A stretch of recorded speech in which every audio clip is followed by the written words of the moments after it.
Balake. Where is Balake at? My name's Blake. Do you want to go to war, Balake? I'm for real. Ron.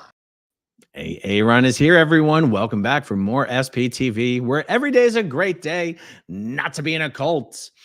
All right, guys, the inspiration for today's video actually came to me. We're going to do this in a little bit of the reverse sequence that I intended to when I sat down to prepare for the video. The inspiration for this video was a blog post that Mike put up either this morning or yesterday morning that highlighted some of the vast contradictions in things L. Ron Hubbard says in one place versus things he says in another place. And it also highlights the vast contradictions between some things L. Ron Hubbard says and how Scientology actually behaves. And it occurred to me that the blog post, the subject of the post, would be an interesting jumping off point for a conversation to about how Scientologists sort of condition themselves or are conditioned within Scientology to only focus on the most positive things of what L. Ron Hubbard has said and sort of ignore or regard or justify or explain away the much more negative things, the contrary things that L. Ron Hubbard says.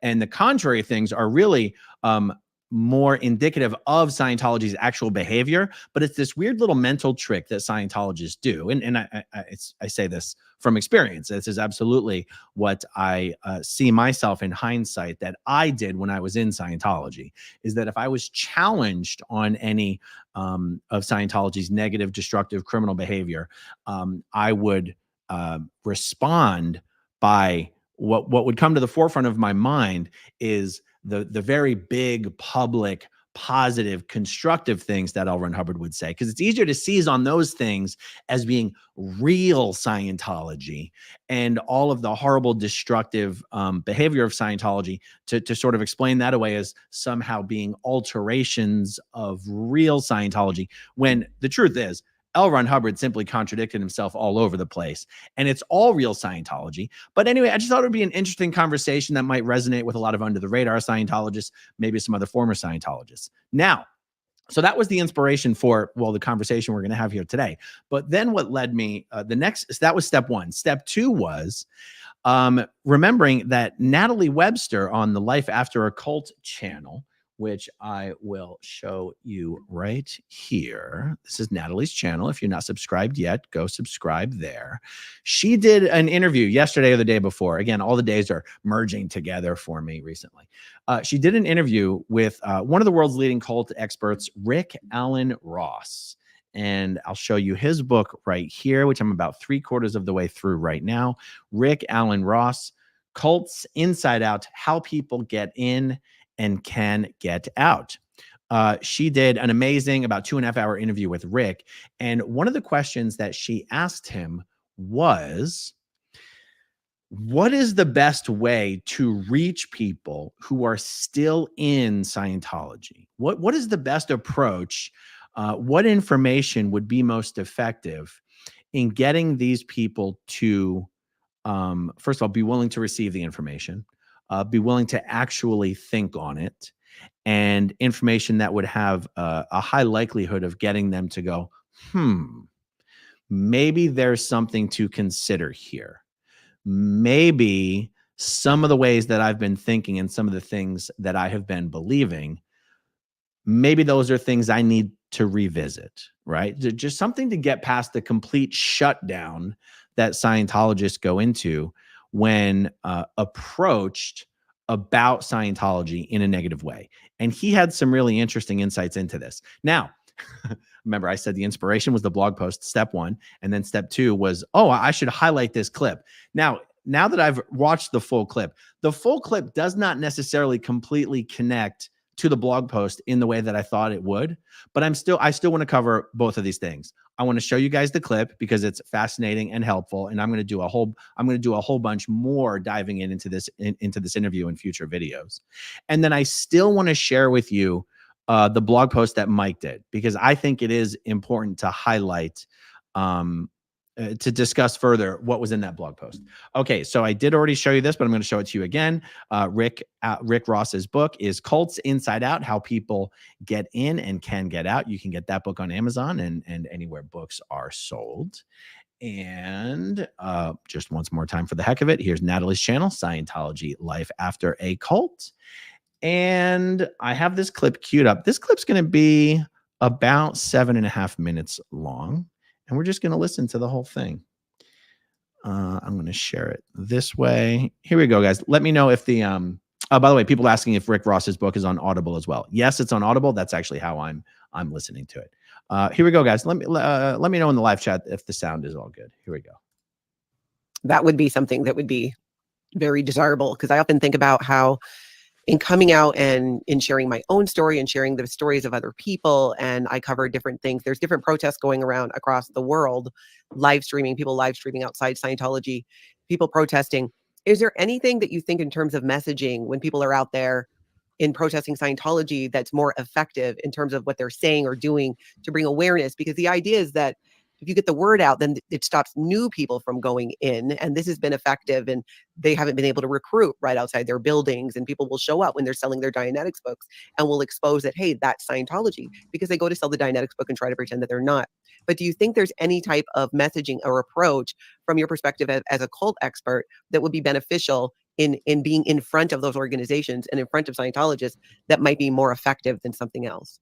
Well, if it's a picket line and it's a brief exchange, I think the approach of, I was in Scientology, and I think Leah Remini is a prime example of this. Mm-hmm. They hurt me. They hurt my family. And she would argue now that it ended her marriage. That is the residual effects of her leaving and her speaking out and her husband's reluctance to speak out and whatever. But I think that people who actually live Scientology, the women that Danny McPherson raped, the families that have been cut off from people they love. Obviously, he meant Danny Masterson. He said Danny McPherson. Lisa McPherson, Danny Masterson. I can see how that happened. Mm-hmm. People like Mike Rinder and yourself who can say, look, I lived this. This is what I lived. Or people that can say, look, I never chose Scientology. I was born into it. I was raised to believe in it. I totally never understood anything else. This was what my parents wanted for me. This is what I believed in because I loved my parents and I respected them. And I thought this would be good for me because they said it was. Mm-hmm. And so, but in the end, Scientology hurt me. And just take 2 or 3 examples. Keep it simple. How did Scientology hurt you? And then share that with people and say, look, this is what happened. And it didn't happen by a fluke. It didn't happen because, just one person was acting outside the box and hurt me. No, this was systemic. This was part of the tech. This was the machine. And the people that ran the machine didn't care that the machine hurt people. And I can tell you how it hurt me. And I can tell you how it hurt people that I know.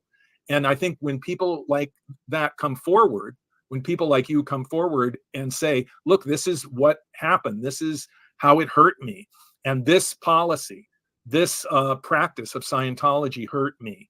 Or in the case of Mike Rinder and people at the higher level, I think for them to be able to say, look, David Miscavige punched me in the face. He kicked me. I mean, he physically hurt me. And he has a terrible temper. And he does that to people. When people come forward and relate stories like that, or talk about being in RPF and say, look, I was in RPF. I had to escape RPF. Do you know what it was like in RPF? It was horrible. This is what it was like. And Heber Jensch is there now. One of the things that I find very interesting about David Miscavige, in my opinion, he's very similar to Joseph Stalin, the dictator of Russia. Stalin wasn't really that smart, except about one thing, maintaining his power. And what he would do is he would recognize people that were getting attention, who were the rising stars within the Communist Party in Russia. And whoever they were, he dealt with them. He eliminated them before they could even get close to challenging his power. And I think that's the underlying purpose, in my opinion, of RPF. And the reason why people of high rank who were well respected by other Scientologists ended up there, because David Miscavige must be, seems to me, the only shining star. And anyone who even begins to glimmer has to be extinguished. They need to be sent to RPF. They need to be isolated like his wife, Shelley. You know, they cannot be seen because he must be the sole and only star. And in that sense, in my opinion, he's very similar to Stalin. There's a genius to it. I would say it's in my opinion, an evil genius, but nevertheless, there it is. And I think that explains RPF, because people will say, well, why is there an RPF? And why would somebody like Heber Jensch be an RPF? And why would some of these people that were so respected, like, you know, Debbie Cook, end up there? I mean, it just doesn't make sense. These are really good people who believe in the tech, who live Scientology, and were admired for their loyalty and their dedication. And I think the answer is David Miscavige thought they were a potential threat to his authority, and he wanted no rivals, no one that would diminish his star power. And that's what I think apparently is behind RPF. I think you're right. That makes a ton of sense, the way that he used it to get rid of anybody that he felt threatened by or in the way by. And it's interesting what you're saying as well, that when it comes to protesting and raising awareness, that really sharing the stories of survivors of Scientology and repeating them, you said that sounds like an effective way of what would more likely get through to somebody in Scientology who is passing by or who is seeing it online. And that's something that, you know, like I mentioned earlier, I did a couple of interviews recently with 2 women who had been in the Sea organization at very young ages. And I know that when I was leaving Scientology, the biggest thing that helped me was exactly that. That's why I thought it's so interesting you said that. The biggest impact on me to help me, I had my reasons for leaving Scientology. I had experiences and abuse and what was happening. But what really gave me the strength to do it was when I realized I wasn't the only one, that there were other people who experienced that, who saw that, who experienced and saw worse. And just that alone helped me understand that, wow, I'm not the only one. I'm not the only one seeing this. And it's okay to see it and to say that. But it was the stories of other survivors that helped to give me the courage, not just to leave, but then to also be active in turning around and trying to use my story to then expose Scientology. It's like there's this safety in numbers about it. There we go. That's the clip that that I wanted to share. It's interesting to get his perspective as someone who's dealt with an awful lot of cults. It's also fair to point out that when you know, in some respects, okay, when someone asked me the question, when you were in the Sea organization, is there anything that anybody could have said to you that would have gotten through or gotten you to think differently about anything that you were doing? And the answer, and I think the fair and the correct answer, particularly for me, is the answer is no. There really isn't. And yet it's not very empowering. It's not very inspirational to tell people, particularly people who are protesting and or interacting with Scientology public and staff members briefly, that there's literally nothing that you could do that would matter. And so it has been fun, a fun little intellectual exercise to go, okay, it might be next to impossible to break through, but what are some things that, you know, even if we go from 0 to 0.5%, the bottom of the scale being 0, impossible, the top of the scale being 0.5% likely that you're going to get through, what would be some things that would be better than worthless? And I think that's kind of what we're hearing from Rick Ross, is that in his opinion, if something is going to work, it's going to be this, but that doesn't mean it is going to work. And I think it's important to keep that in mind. And so if someone were to ask me, okay, so when you were in, why is it that the answer would have been no?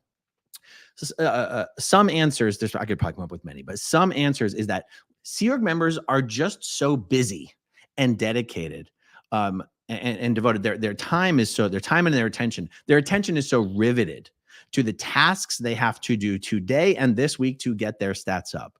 They do not care about bigger macro issues like whether David Miscavige was really the chosen successor of L. Ron Hubbard, whether someone thinks David Miscavige has altered L. Ron Hubbard's technology, whether David Miscavige beats people up, whether David Miscavige imprisoned a bunch of Sea Org executives at the International Management Base, whether David Miscavige removed his wife Shelley from her post and reposted her at a more confidential Scientology base out in Twin Peaks, California. Scientologists, staff members, Sea Org members, they just don't care. And they also, it's very easy to just dismiss any information at all from people who Scientology considers to be antagonistic to Scientology, connected to suppressive persons. And a little bit of a tangent here. One thing that I, as a staff member or a Sea Org member, if I heard a protester using incorrect Scientology terminology or using Scientology terms in incorrect ways, it would also allow me to instantly dismiss everything that they say, because I would realize they don't even know what they're talking about. They're regurgitating what they've heard from other people. And one small example, not to pick on Rick Ross, but I think this is it's good to use real examples of saying on RPF. If someone says, "Oh, he was sent to RPF," if I were a Scientologist and I heard that, I'd go, dismiss everything else. It's the RPF. It would be like used similar to how you would say the word army. You wouldn't say he joined army. You would say he joined the army. That is the right way to use the word RPF. Okay. So in the past, instead of saying there's nothing you could ever say or do, some ideas that have been floated, that I have floated, that could be effective, even if they're effective later on, is to mention thing like the clear cognition. The clear cognition are the magical words. No, it's one of the most closely guarded secrets in Scientology. It's even more of a closely guarded secret than Xenu and the body thetans that you learn about on OT3. Even people who have attested to the state of clear and have done their OT levels still have no idea what the clear cognition is. Because when the clear cognition are the magical words that you're supposed to say in a Dianetics auditing session that is supposed to indicate to the auditor and the case supervisor that you have very likely achieved the state of clear. And the clear cognition is, I just realized I've been mocking up my own reactive mind all along, and I'm not doing that anymore. Mocking up is Scientology's word. It means you've been creating it in your mind. Usually. Okay, so even someone who has been determined by the auditor and the case supervisor to have given the clear cognition and who has been attested to Scientology's state of clear is never told that those were the words that they said. They're never told that that's what it was. That was the magic trick. And usually they don't spit out those words precisely. Usually it's the auditor and the case supervisor who have decided to interpret words that were said in the auditing session to effectively mean this thing. And there's other things that have to happen to be determined to have, quote unquote, achieve the state of clear. But this is like one of the most closely guarded secrets in Scientology.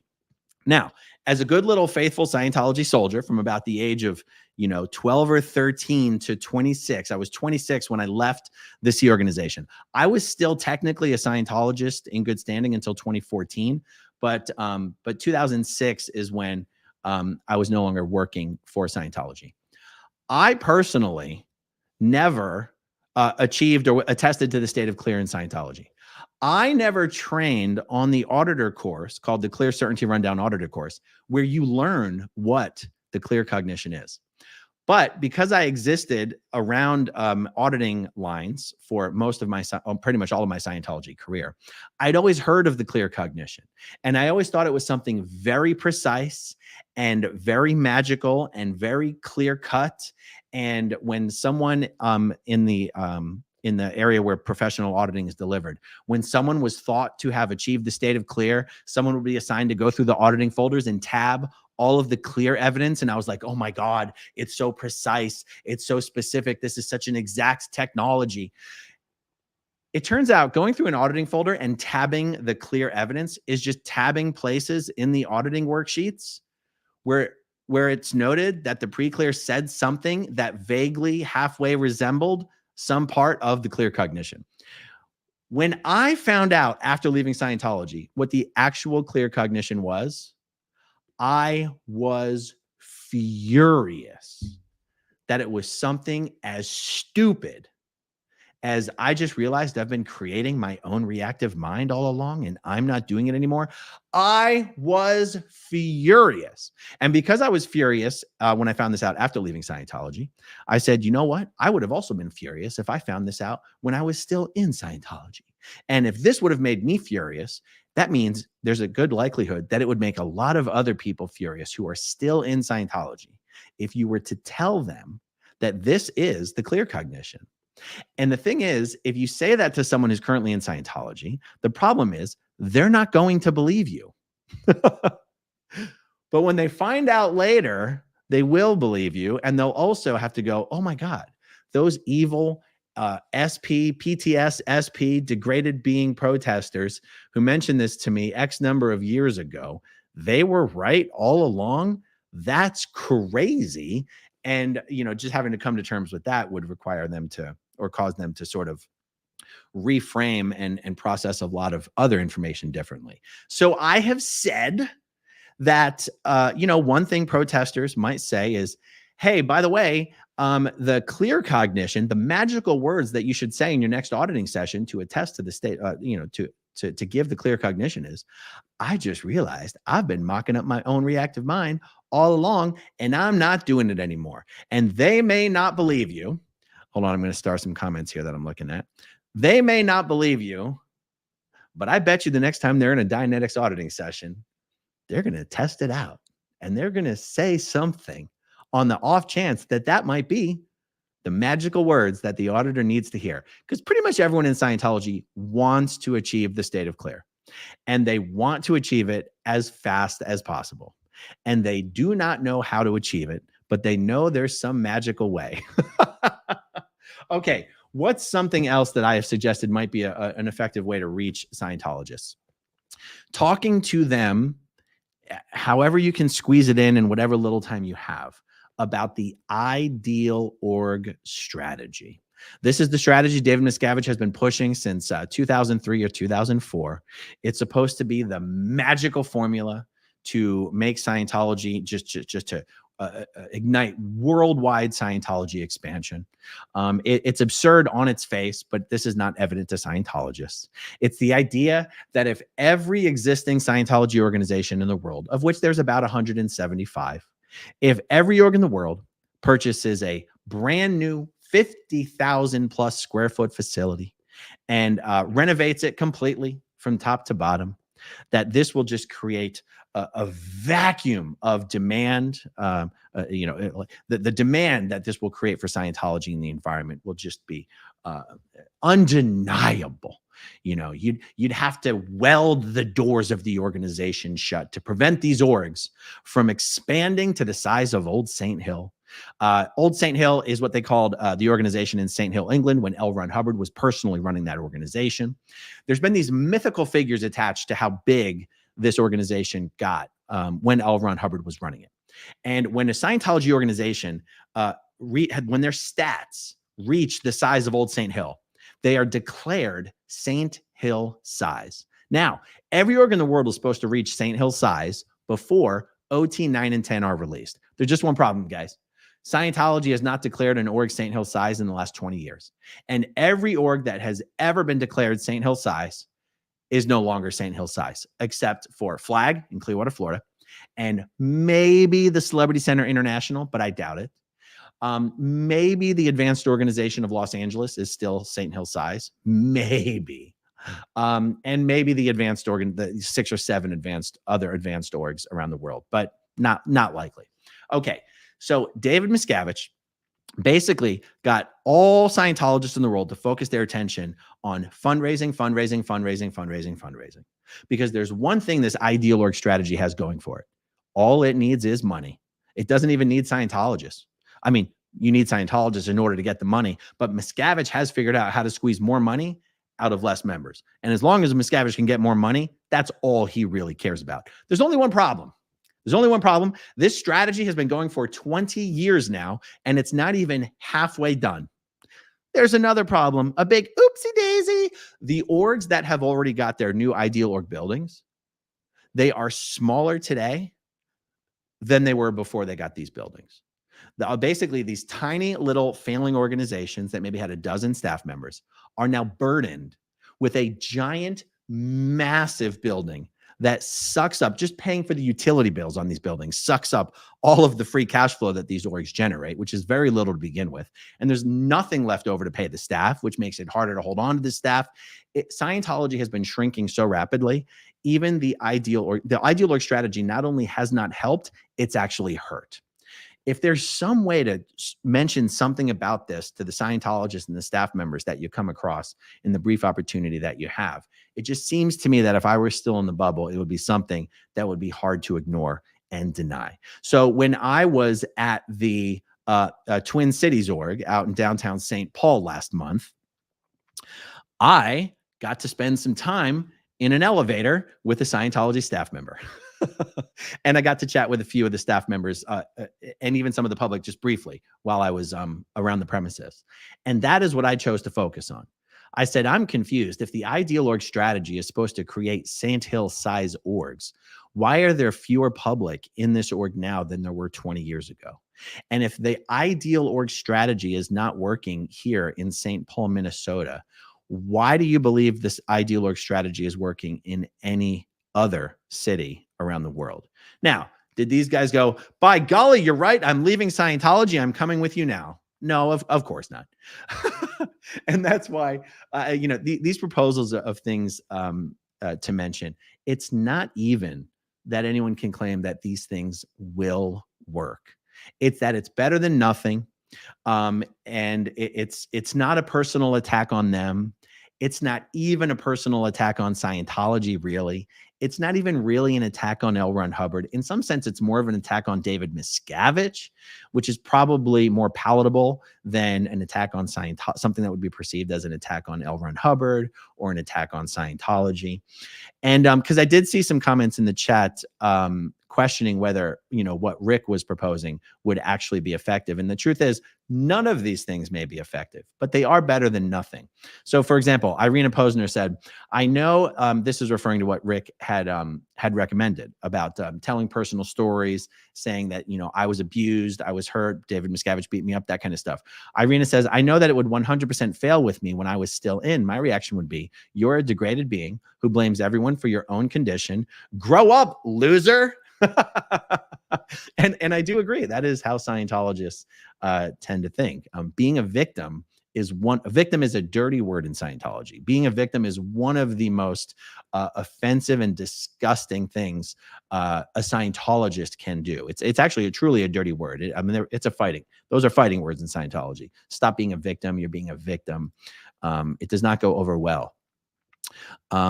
Irina says again, quote, I was in Scientology and they hurt me, unquote. Not sure how well that would work. Scientologists hate people who blame others for what happened to them, right or wrong. And again, it is true. And yet I'll tell you what, if you, I have heard from so many people who have said that there was something about watching episodes, either the Going Clear documentary or episodes of the Scientology in the Aftermath show, and seeing people telling stories that resonated with what they themselves had observed for themselves or had experienced themselves, and seeing that people were telling stories, they could tell that these stories were true.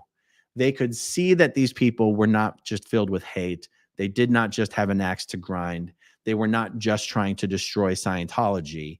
They were not, they clearly did not seem to be people who were just manufacturing stories on the payroll of Big Pharma, Big Psych. There was something about going, wow, not only is that true, but that resonates with me and I experienced it myself. So it's a little bit, you could sort of make the argument for both ways, that on the one hand, there's always going to be a certain type of Scientologist who's like, shut up, you're being a victim, you're a degraded being, or holy crap, that person is telling the truth. And I know it's the truth. Not only can I see it in their face and hear it in their voice, but I've seen it myself. Yeah. And I guess it sort of depends on where that Scientologist is in their own mind, in their own journey. Because like I said, when someone asks me, is there anything anybody could have said to you when you were in the C organization that would have changed anything for you? My answer is no. I was in a place at that time where there's just literally nothing that could have been said or done to me at that time.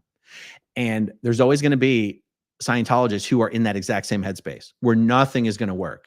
But then you have other Scientologists who are on the brink. They're on the fence. They're dealing with their own stuff. They're starting to question. They might be starting to question, but they think it's just because there's something wrong with them, right? They're starting to question, but they're not really starting to accept it.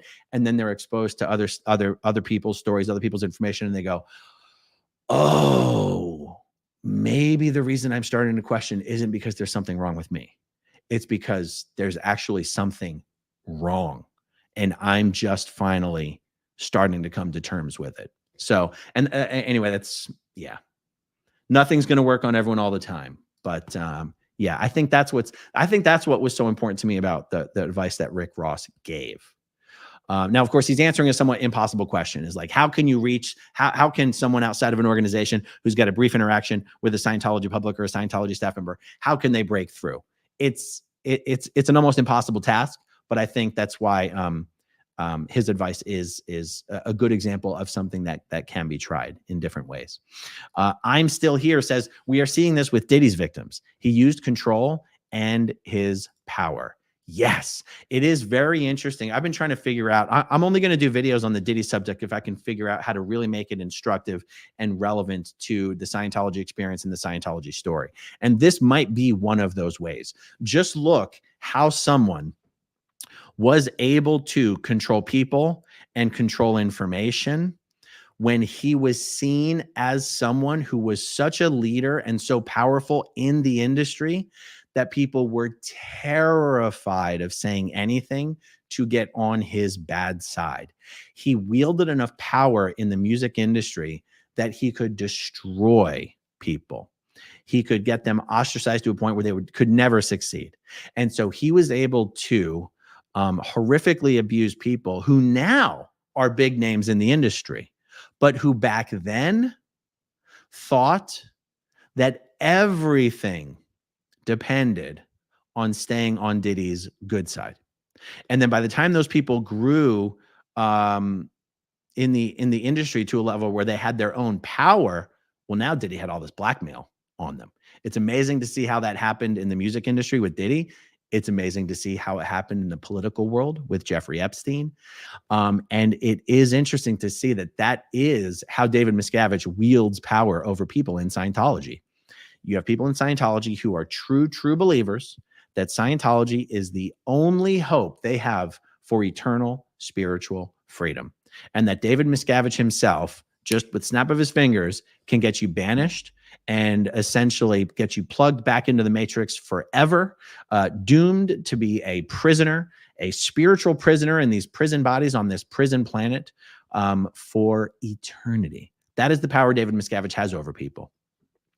Once somebody no longer believes that that's what Scientology represents, David Miscavige really has no power over them except for the enforced disconnection policy. It's interesting to see how the similarity in these different areas, in these different fields. Okay. All right. Irina Posner's weighing on the clear cognition issue.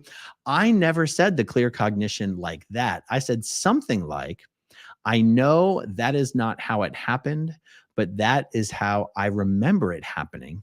And that was counted as the clear cognition in my case. So it is amazing to see how desperate at various times, certain Scientology organizations have been very, very desperate to attest people to the state of clear.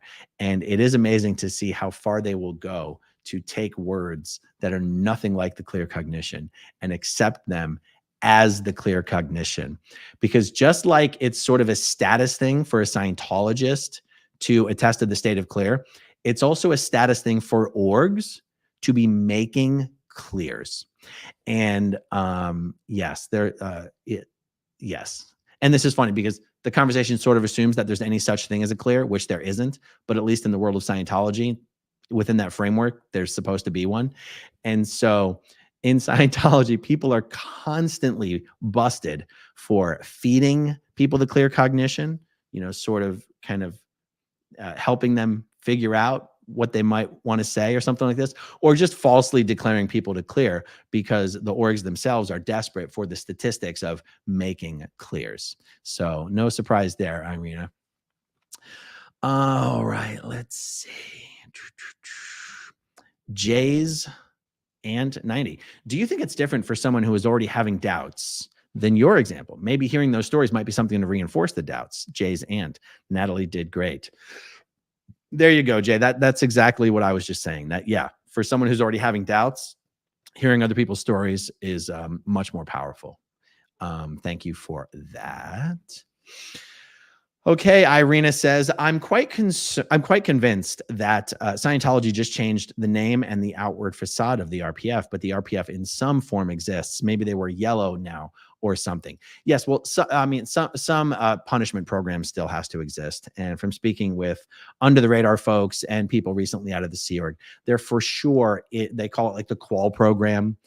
So the RPF in its given structure no longer exists, meaning there's no RPF IC, there's no RPF MAA, there's no special RPF berthings or dorms, there's no RPF program being run, but there's always going to be some sort of a punishment program that exists, and it most certainly does. Jill Davidson, thank you very, very much. Karen McCourt says, unfortunately, you're dead on, Aaron. Unless someone is already questioning, I doubt anything anyone says will make an impact. Absolutely. I totally agree. Vanessa Winbury, right at the end of my time in the Sea Organization, I was sent to a bunch of orgs to help find the root of Black PR in order to boost recruitment. Seeing how empty they all were challenged the programming. Yes, indeed. I don't think it can be overstated how important Scientologists believe the ideal org program is, and how important it is to David Miscavige that Scientologists are convinced that this program is working.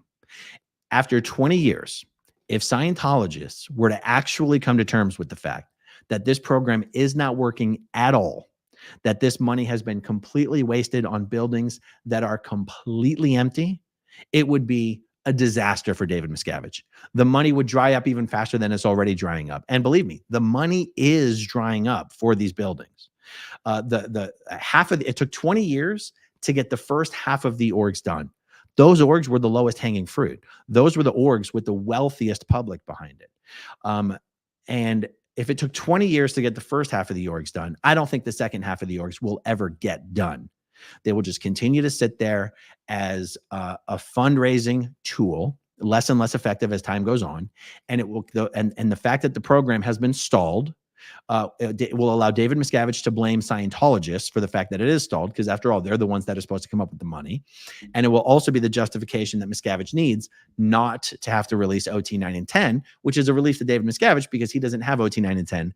OT 9 and 10 do not exist. L. Ron Hubbard did not leave behind OT 9 and 10. It's one of the biggest frauds and cons. Like all of Scientology to an extent is a fraud and a con, but at least the Pope, when the Pope addresses Catholics, at least the Pope actually believes in a heaven, or at least I believe that the Pope believes in a heaven. When David Miscavige tells Scientologists that OT 9 and 10 are ready for release, he's lying. He knows he's lying. It's an actual scam. It's an actual fraud. Even if David Miscavige believes in Scientology, which is questionable, but I think he does in his own way. But even if David Miscavige believes in Scientology, he knows there's no OT 9 and 10. So even if he believes in Scientology, he is actively perpetuating a fraud and a con on all Scientologists in the world every single time he gets up in front of them, which he does several times a year, and says, OT 9 and 10 is there. If you guys would just work harder, give us more money, join staff, join the Sea Org, you guys are the reason I can't release OT 9 and 10. So, okay, let's see. Abigail says, what classifies as St. Hill size? How many people? To the best of my recollection, it's at least 200 staff. Now, almost no org in the world has more than 20 staff. Maybe you could find a brand new org that just cannibalized staff members from all over the US and the world, and maybe they have 50. Okay. When I was at ASHO, one of the orgs on L. Ron Hubbard Way, we did not even have 200 staff members. The Advanced Organization of Los Angeles, AOLA, on the southeast side of L. Ron Hubbard Way. I believe they had just over 200 staff members. Now that they combined Asho Day and Asho Foundation, there's probably over 200 SEERG members at Asho. Celebrity Center was always hovering around the 200 staff members mark. So when you have major Sea Org organizations that are just barely St. Hill size or not even St. Hill size, you can get a sense of how impossible it would be for one of these normal class 5 city level organizations to achieve St. Hill size. So it's 200 staff members. I believe you had to be making about $100,000 a week. Most orgs don't make $10,000 a week. I believe you had to have over 200 hours of well done auditing hours professionally delivered in Department 12. And those were the most important statistics, was staff members, income, and auditing hours. And again, these were sort of invented numbers. Like, it's funny, one of the stories that Mike Rinder had told is that they actually had to go back and try to figure out what the stats were of old St. Hill, because for some reason it wasn't truly understood what the real stats were. And they eventually just made up some stats. They just made it up. Caroline says, even St. Hill is not St. Hill size. Oh my God. If I could get someone to actually confirm that for me, I would do a dedicated video just to that subject. Is AOSH UK not St. Hill size? Oh my God. I've got to find out. Is AOSH UK not St. Hill size? Someone out there in the SPTV land, please reach out to me at growingupinscientology@gmail.com. Anyone who has as most recent information as possible as to some of the stats of AOSH UK, whether it's SEERG members or well done auditing hours or weekly gross income, that would be absolutely amazing. Okay, Irina Posner says, do you know what I think will work? That just talking to a protester will land a staff member with the ethics officer. The panic from the ethics officers might cause people to think twice. That's actually a very good point. One of the stories that Jenna Miscavige has told is that she was a good little dedicated SEERG member in Clearwater, Florida, at the Flag Land Base when the anonymous protests were going on. Or actually, let me see. I have to remember, when did Jenna leave? No. If anonymous was 2008, Jenna, this would have been before the anonymous protests. This would have been back in the days of the Lisa McPherson Trust. The SEERG members were told they were no longer allowed to walk on the streets or the sidewalks because of the protesters. So they had to get shuttled everywhere with a bus around everywhere with a little shuttle, a little bus, a van. And the windows on the vans were all blacked out so that the SEERG members in the vans could not see the protesters, could not see what was on the signs. And Jenna said, just knowing how much the people in charge didn't want any of them to even see what was on the protesters' signs is something. It didn't make her leave Scientology right then. It didn't make her walk out and join the protesters. It planted a seed in her mind that never went away and eventually caused her to want to know what it is these people were saying that was considered so dangerous. Their delicate eyes and their delicate ears could not stand to be exposed to it. So isn't that interesting? So that's an example where it doesn't even matter what message the protesters had. In that example, what mattered is how bad the SEERG authorities didn't want anyone to be exposed to it. And I think that's pretty much a similar thing to exactly what you're saying is if any one of these staff members actually were to just meaningfully and in good faith engage with the protesters. By the way they did back in the day when Tori Christman would be assigned to go out and handle these protesters. Doing that now would absolutely wind you up in an ethics interview with the ethics officer. And that is something that might generate discontent amongst the Scientology public and the staff is like, wait a second. L. Ron Hubbard said that communication is the universal solvent. And you're telling me that I'm in trouble because I went outside and tried to handle those guys? That's ridiculous. So anyway, I think that's a great point. Miss Kim, good to see you, Miss Kim. I was at the Austin org last Friday night graduation. I saw 8 to 10 staff in all black, some in turtlenecks and 103 degrees. I've never seen that many in all black. What do you think that was? I don't know what it was, but I can tell you what it was not. It was not the RPF. Even when the RPF existed, it only exists at Sea Org bases. And even then, it didn't even exist at all Sea Org bases. So I don't know, coming from a guy who likes to wear all black all the time, I can tell you that just because people are running around doing work, just because people are wearing black, it does not mean they're RPFers. Even if you saw that on L. Ron Hubbard Way, it would probably not be RPFers, but at least it would be more likely. If you're seeing that at a Class 5 org, it's just people wearing black, running around and doing work. Thank you for the question, Miss Kim. I really appreciate it. Okay. Oh, this is an interesting comment. Nicole Sullivan. I live near Clearwater, Florida, and I'm curious if the Daily News Cafe is a Scientology front. There's never anyone in the parking lot, but they have fabulous reviews. Okay. You know what? I thought I knew which cafe you were talking about when I pulled your comment up, and now I'm less sure. So let me double check. The Daily News Cafe and Restaurant. Okay, that's up by the Aldi. The answer is no, definitely not associated with Scientology. I was going to have a much more interesting answer because I thought you were talking about a different coffee shop, but no, definitely not associated with Scientology. Thank you very, very much. Reprise 53. David Miscavige can always repackage the old OT 4 to 7 and sell them as OT 9 and 10. I've seen a lot of ideas about what David Miscavige could do and pass it off as OT 9 and 10.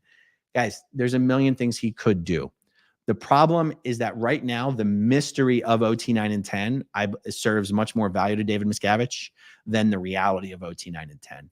Anything he comes up with is going to be a huge disappointment to most people. And you know, the OT levels right now consist of getting rid of body thetans.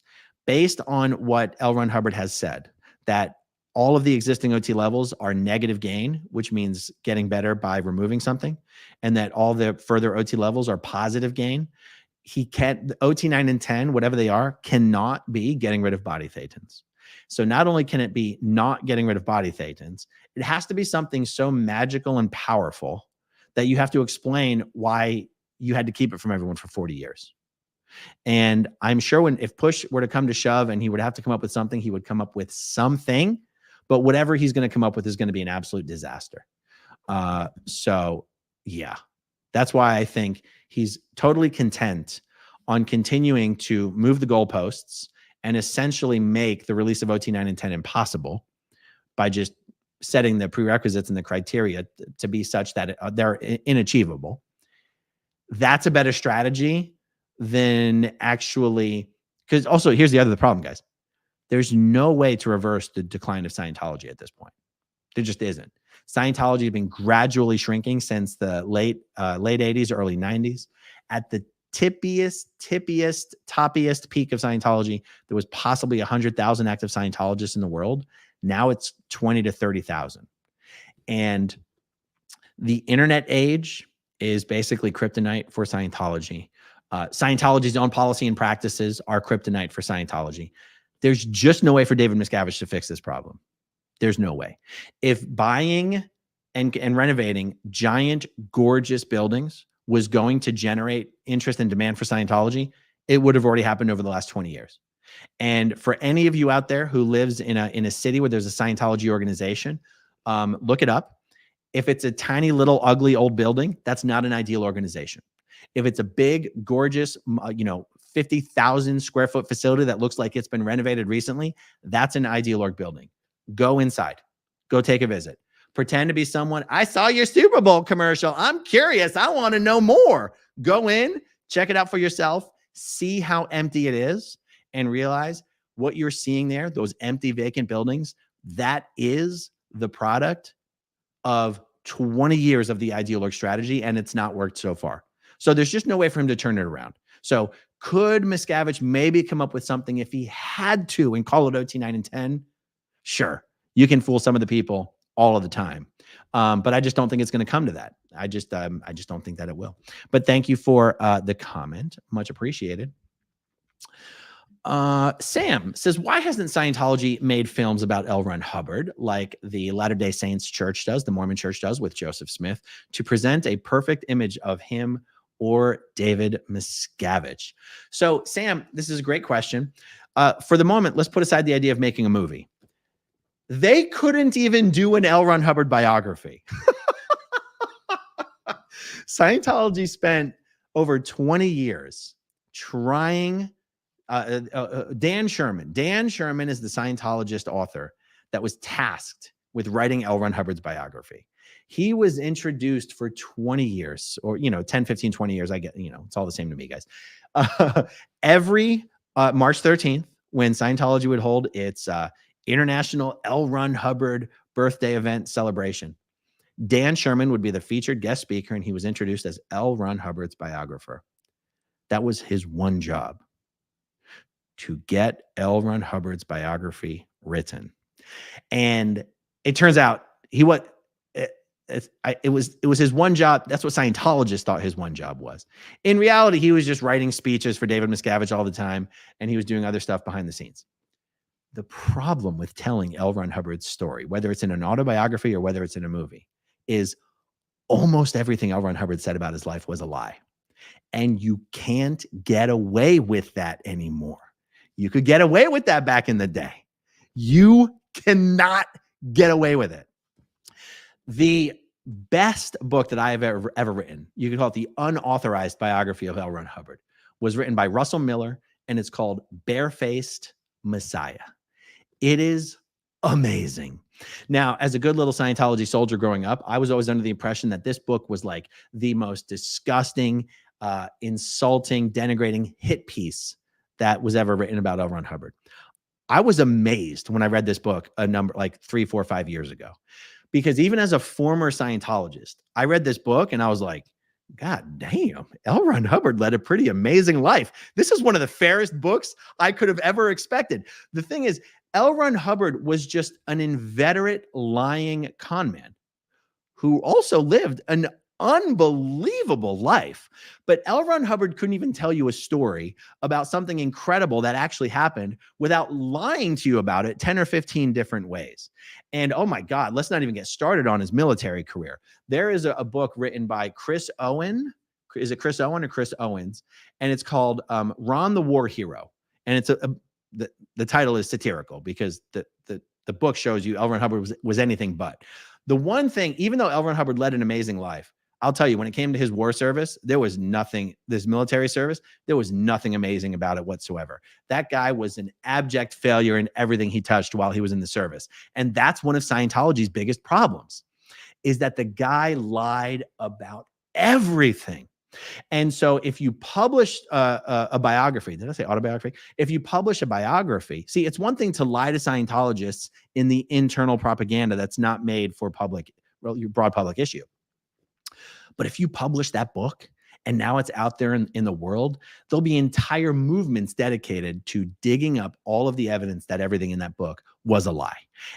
And that is why Scientology abandoned the idea of writing an L. Ron Hubbard biography. And that is why they do not try to put out a movie either.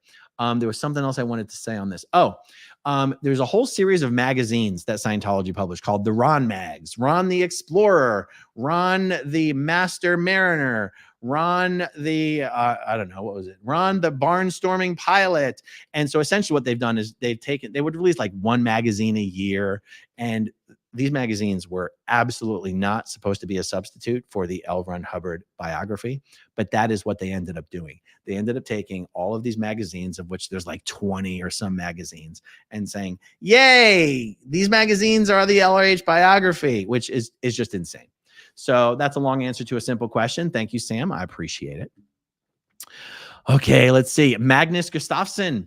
L. Ron Hubbard intended Scientology to result in cash and slave labor for him. So Scientology works as intended, and Miscavige has realized this. Thank you very much. Sam says, could David Miscavige be exploiting Scientology for personal enrichment rather than true devotion? What do you think? At this point, I do believe Miscavige is fixated purely on power and control.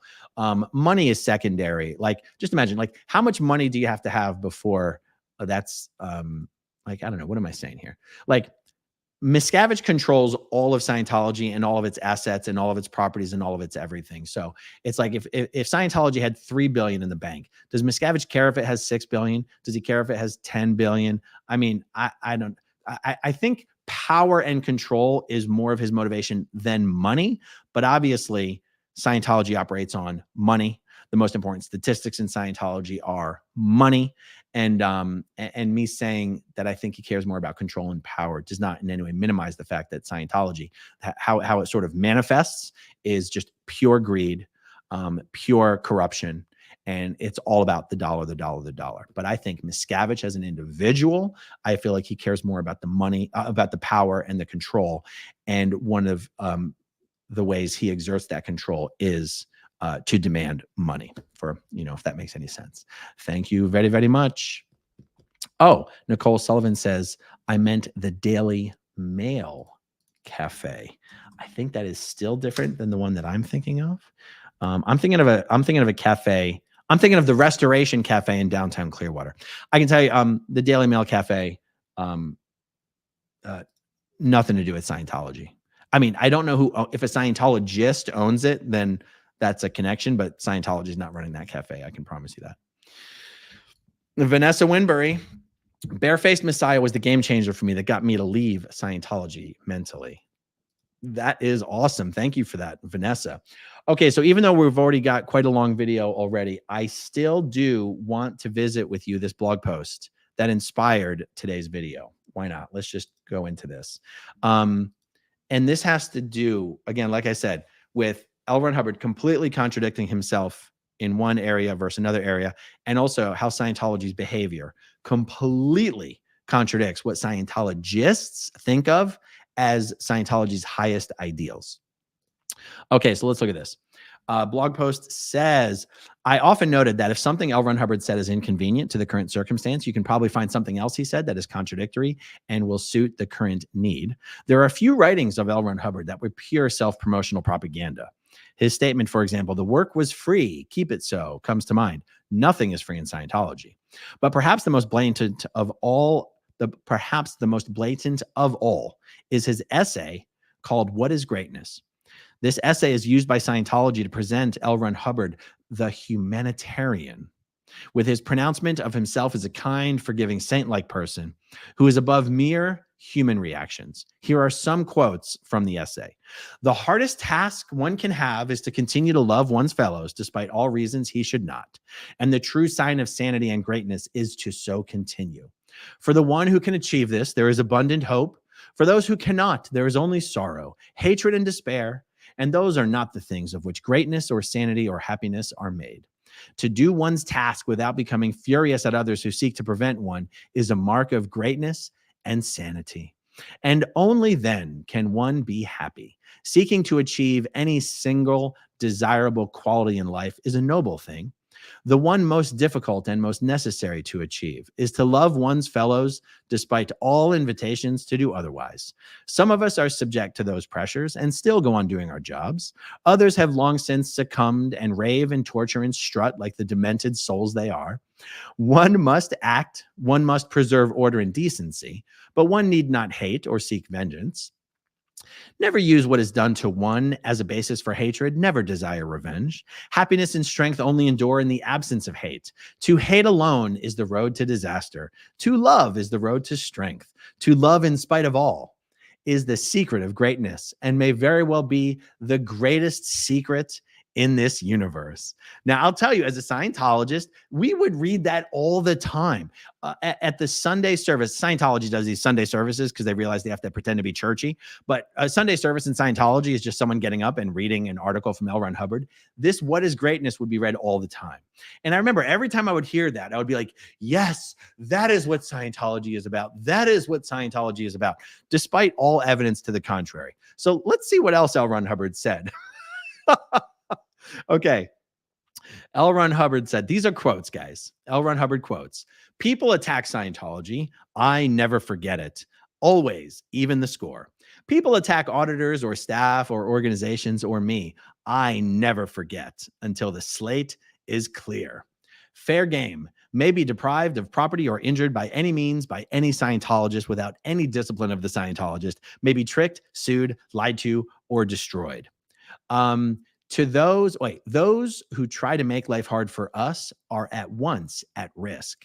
The only way to defend anything is to attack, cause his professional decease. If possible, of course, ruin him utterly. Always find or manufacture enough threat against them to cause them to sue for peace. Peace is brought with an exchange of advantage. So make the advantage and then settle. Don't ever defend. Always attack. Counterattack to obtain the removal of the person with a product of dismissed attacker. If on test A is not feasible, survey to find what the person considers valuable and use it for restraint. Discover what the person really is defending and threaten it effectively. Harass these persons in any possible way. Any Sea Org member contacting any of them is to use auditing process R245, 45 caliber bullet to the head. We must ourselves fight on the basis of total attrition of the enemy. So never get reasonable about him. Just go all the way in and obliterate him. There was a lot more Mr. Hyde in L. Ron Hubbard than Dr. Jekyll. His kinder, gentler aspect was only evident when it served some other purpose. So I just thought that was a good example of some of the propaganda and counter propaganda that exists in Scientology at the same time. Both of these pieces of propaganda are presented to Scientologists, and they are left with having to figure out how someone who has said that the greatest thing of all time is to love your enemies despite all reasons not to do so. How is that guy also saying to utterly destroy and ruin anyone who gets in the way of Scientology? And I'll tell you how I explained it away as a Scientologist. Just because I'm trying to destroy you and ruin you utterly doesn't mean I don't love you. It's unfortunate that we have to do this to you to prevent you from destroying Scientology. And we'll come back and fix you up later on down the line once we've helped everyone who actually wants our help and isn't getting in our way. And it really is a damn shame that we have to hurt you this way. It's against our it's against our better qualities, but we will lower ourselves just for now to the purpose of destroying you. But we love you, and we're destroying you for your own good, because you continuing to harm Scientology is only going to hurt you as a being in the long term. So we destroying you now will prevent you from really destroying yourself later. So you should actually be thanking us. And in fact, we will send you a bill for our services. So it is possible to make sense of all of this insanity, and that is how Scientologists do it. Okay, let's see. We have a few more questions here.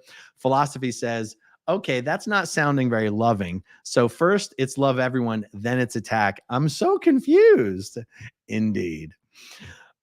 Stephanie Harlow says, it sounds like Ronnie was in a bad mood when he wrote that. Okay. And Lydia von Stretchclaw, greetings from right next to the Freewinds. Yes, the SP cruise has arrived in Aruba, and the Freewinds sailed into port shortly after the Carnival cruise ship did. So I'm looking forward to seeing all of the amazing photographs of I think it's 42 people who ended up going on the cruise. And I got to tell you, we're going to have a little welcome party waiting for them in Miami when they all get back off the boat on Sunday. A whole bunch of us are coming down from Clearwater, and we're going to have a big old party. So very much looking forward to that. All right, everyone. Thank you so much for hanging out with me, and I'll talk to you soon. Okay, if you want to see my rock and roll songs, click right on this guitar. And if you want to see a different one of my videos,